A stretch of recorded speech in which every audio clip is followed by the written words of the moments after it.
Hi guys, so today I'm going to be doing a study with me, and today I'm going to be studying for World Scholars Cup, and mostly I'm going to be focusing on the art section. Now in this video I'm going to give you study tips, but I'm also going to talk about some of my favorite art pieces from this curriculum. So here I'm doing a mind map of the guiding questions for arts. These guiding questions aren't necessarily about the pieces themselves, but more about the general theme. And I just decided to do a mind map because these questions are very basic, and I just felt like writing things down because I never actually write things down when I study. Since I'm pretty sure most of you know how to do a mind map, I'm going to talk about the first piece that I really like, which is also really weird, which is Hotel Room 47. So this piece was made by Sophie Calle in 1981. I'm pretty sure I pronounced that wrong.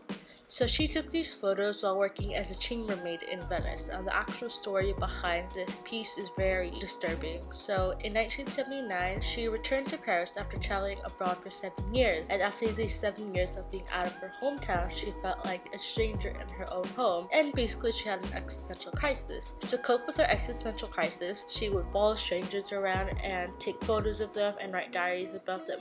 Basically, she was investigating these people like she's a detective, but she wasn't. She was just some bored lady in Paris that had nothing to do in her free time. For one of her pieces, she met a guy in Paris and he told her she was going to Venice, and she decided to go follow him there, and a year later she followed him in disguise and started working as a chambermaid. So in this piece, she basically took photos of everything that's in the room and wrote a detailed description about that room, and apparently it was like a family of 4 who lived there, and it's really disturbing and creepy and stalkerish, but I really like it for some reason, and it's really fun to explain to people. So to be able to remember all the pieces and who created them, I decided to print out every artwork with the author and a bit of information about it, and I was going to cut them out and put them up on my wall. So this is me cutting out those photos. While I'm cutting out these photos, I want to talk about one of my favorite songs on the curriculum, which is God Help the Outcasts, which is from the Disney movie Hunchback of Notre Dame. This song is sung by Esmeralda, and it's about how she was forced into exile into a church, and how if she leaves the church she'll be killed. And the irony behind this is that Esmeralda is a gypsy, which is actually a slur for the Romani people, and her people were oppressed by the Catholic Church and basically forced to convert. So the irony in this is that she's praying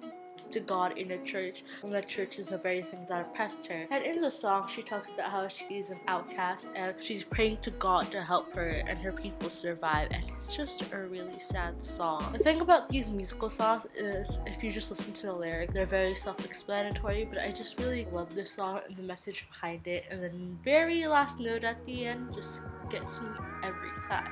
And this is just what it looked like with photos cut out. So now I'm just putting up the photos, just using tape and scissors. Pretty self-explanatory. Now I'm going to be talking about one of my other favorite songs from the curriculum, which is also from the musical, and it is called Me in the Sky, which is from the musical Come From Away. And this musical is set around the 9/11 attacks. The song talks about Beverly Bass and her hardships of becoming a pilot. She really wants to be a pilot, but there were no girl pilots, and a lot of people undermined her, but she knew ever since she was a little girl that she was going to be a pilot, and no matter what it took, she would be a pilot. Although so many people said she couldn't do it, she's just a girl, girls can't really do anything, all that basic sexist stuff that usually happens. And then in the end, she became the first female pilot to fly a commercial airline. Honestly, this song is so inspiring if you just listen to the lyrics, and I just love the tone of the singer's voice, and the song is just so good. I don't know what else to say about it. Just listen to it. I just really love how they structure the song to make it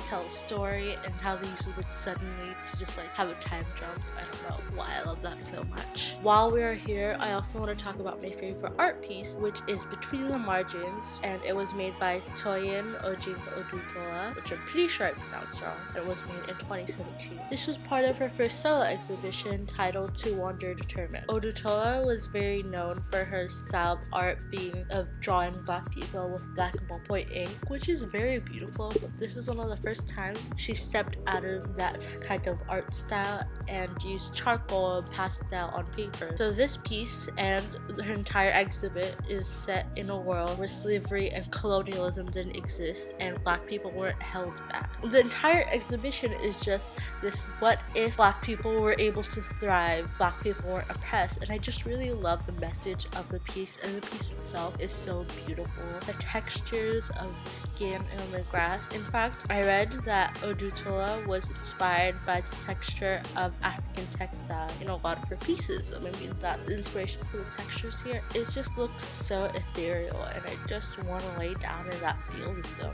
So this is what it looked like with all the pictures up on my wall. When you are studying, I recommend that you listen to the WC playlist and all the songs on it, because the more you study, the more you associate the songs with it and whatever. Now that we've talked about all the pieces, I'm going to talk about more study tips. A majority of the time, the way I study is just taking notes on my laptop and using Quip, which is a cool note-taking app, and it's totally not sponsored. And so I use Quip, and I just use Google for research and all that stuff. Here I do like half split, so I can be able to type and see the information at the same time and not have to flip back and forth. Also, another really useful thing that I do is I make bulk questions based off of everything I learn. For each thing that I learn about, I make a bulk question about it, because it really helps me synthesize the information. It also helps me know like what possible questions could be on the challenge. And so I know a majority of you do study on your laptop, but also like try and incorporate some handwriting if you want. I never really handwrite my notes, but if you enjoy doing that, go do you. But I just find it nice to use Quip because I can also access it on my phone. Again, not sponsored, but I wish it was. I've been using Quip for the last 2 seasons, and it's been very helpful, and my challenge scores have been okay, I guess. If you're trying to really focus on art, know that it's not about analyzing the art itself, but more about the context behind it. Like, especially like with Mike the Headless Chicken, it doesn't really matter what it means, it matters the story behind the actual chicken itself. I hope that helps you, and I hope this video helped you. I hope you learned something. And also, I'm starting a project for the Hague Global Round that I'm going to. It is basically a compilation of letters, and I did something similar last year for the Melbourne Global Round, and I'll put a link in the description if you are interested, and I would love it if you joined. Just like, comment, and subscribe if you want more videos. I promise I'll do more educational videos. I just didn't have the time to sit down and film one, but there will be one up soon. So follow my Spotify for my WC playlist. I have 2 versions, one without classical music that I can hype to, and another one with all the songs. So yeah, bye. Roll the credits.